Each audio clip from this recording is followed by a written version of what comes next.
Police এসে গেছে, পালাও। তার কথা শুনেই যে যেভাবে পারল হুড়মুড়িয়ে ঈশানের গাড়িতে গিয়ে বসল এবং তাদের গাড়ি দ্রুত সেখান থেকে বেরিয়ে গেল। অভিনব তাদের মধ্যে একজনকে ধরার চেষ্টা করছিল। ঠিক সেই সময় সেই লোকটি অভিনবের মাথায় এক ঘুষি মারল। অভিনব অনন্যার গাড়ির উপর গিয়ে ছিটকে পড়ল, তার মাথায় চোট লাগল। এর মধ্যেই পুলিশের গাড়ি সেখানে এসে থামল। একজন হাবিলদার অভিনবকে দেখে জিজ্ঞেস করলেন, হ্যাঁ ভাই, এত রাতে এখানে কি করছো? আমার গাড়িতে কিছু সমস্যা হয়েছিল। অভিনব উঠে দাঁড়িয়ে বলল এবং অনন্যাকে খুঁজতে লাগল। অনন্যাকে কোথাও দেখা যাচ্ছিল না। অভিনব চাহাতকে দেখতে পেয়ে জিজ্ঞেস করল, অনন্যা কোথায়? ওর ব্লাড প্রেশার বেড়ে গিয়েছিল, ও অজ্ঞান হয়ে গেছে। চাহাত বলল এবং ড্রাইভারের সিটের দিকে এগোতে এগোতে বলল, আমাকে ওকে হাসপাতালে নিয়ে যেতে হবে। তক্ষুনি অভিনব তাকে থামাল এবং বলল, তুমি ওদের পুলিশের সাথে বাড়ি যাও, আমি ওকে হাসপাতালে নিয়ে যাচ্ছি।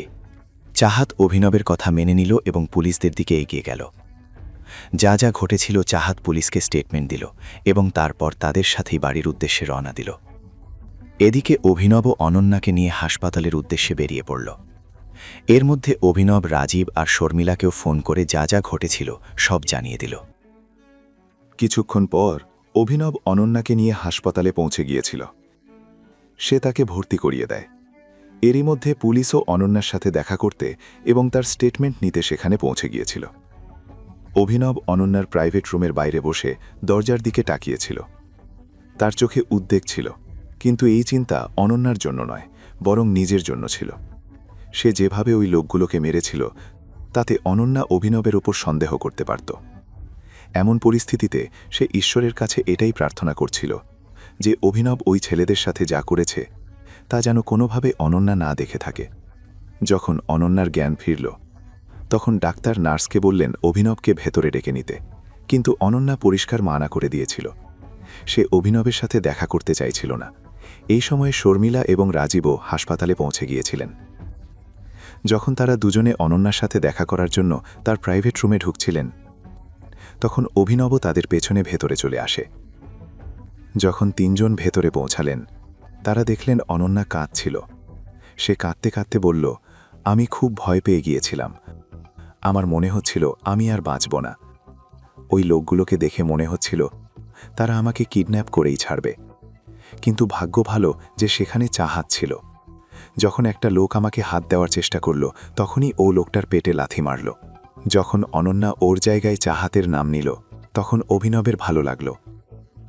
সে বুঝতে পেরেছিল যে অনন্যা সেই মারাত্মক লড়াই দেখার আগেই অজ্ঞান হয়ে গিয়েছিল। ঘাবড়ে গিয়ে সে এটাও ভুলে গিয়েছিল যে ওই লোকগুলোকে চাহাত মেরেছে নাকি অভিনব। অনন্যা আরও বলল, আমি জানি না ওই লোকগুলো আমাদের কেন থামিয়েছিল। ওরা বলছিল যে প্রিন্স নামের কোনো একজন লোক মারা গেছে, কিন্তু আমি সত্যি কোনো প্রিন্সকে চিনি না। ওরা বলছিল যে ওরা প্রিন্সের মৃত্যুর বদলা পুরো গুরগাঁও থেকে নেবে।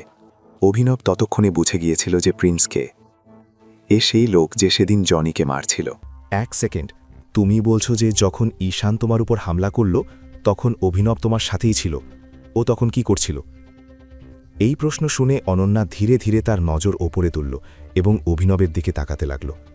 এক মুহূর্তের জন্য দুজনে একে অপরের দিকে তাকালো এবং শেষে অনন্যা বলল, ও আমার জন্য কিছুই করছিল না। যখন আমাদের সাথে এইসব ঘটছিল তখন ও গাড়ির পেছনে লুকিয়েছিল।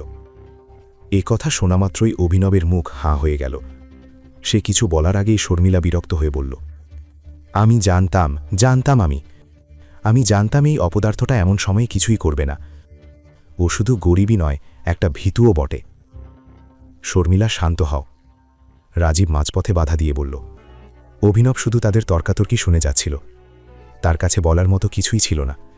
যদি সে সুযোগ পেত তবুও সে কিছু বলতে চাইত না। সে অনন্যার প্রাইভেট রুম থেকে বেরিয়ে আবার করিডোরে চলে এলো। সে করিডোরে আসতেই দেখল সামনে থেকে চাহাত আসছে। অভিনবকে দেখেই সে জিজ্ঞাসা করল, অনন্যার জ্ঞান ফিরেছে? অভিনব হ্যাঁ সূচক মাথা নাড়ল। অভিনবের বিষণ্ণ মুখ দেখে চাহাতের ইচ্ছে হলো আগে তার খবর নিতে, কিন্তু সে নিজের ভাবনা দূরে সরিয়ে রেখে নিজেই অনন্যার প্রাইভেট রুমে চলে গেল। সে কিছুক্ষণ ভেতরে থাকার পর বাইরে বেরিয়ে এলো। এদিকে অভিনবও ডাক্তারের সাথে কথা বলছিল। ডাক্তার অভিনবকে বললেন, চিন্তা করার মতো কিছু নেই, ওনার শুধু প্যানিক অ্যাটাক হয়েছিল। আপনি চাইলে আজ সন্ধ্যা নাগাদ ওনাকে বাড়ি নিয়ে যেতে পারেন। ধন্যবাদ ডাক্তার, বলে অভিনব আবার করিডোরের বেঞ্চে এসে বসল। চাহাত তার পাশে এসে বসল এবং বলল, তুমি ঠিক আছো? অভিনব চাহাতের দিকে না তাকিয়ে শুধু হ্যাঁ বলে মাথা নাড়ল এবং জিজ্ঞাসা করল, অনন্যা কেমন আছে? ডাক্তার বলছিলেন আমরা আজ সন্ধ্যায় ওকে বাড়ি নিয়ে যেতে পারবো।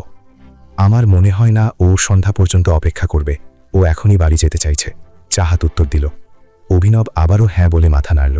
তার এতেও কোনো সমস্যা ছিল না। দুজনে কিছু মুহূর্ত চুপ করে রইল। শেষে চাহাত দীর্ঘশ্বাস ফেলে বলল, তুমি অনন্যাকে এই ব্যাপারে কিছু বললে না কেন? এই কথা শুনে অভিনব চমকে উঠল। সে চাহাতের দিকে তাকিয়ে বলল, কোন ব্যাপারে? এখনই পকেট এফএম অ্যাপ্লিকেশন ডাউনলোড করুন, লিংক বর্ণনায় দেওয়া আছে।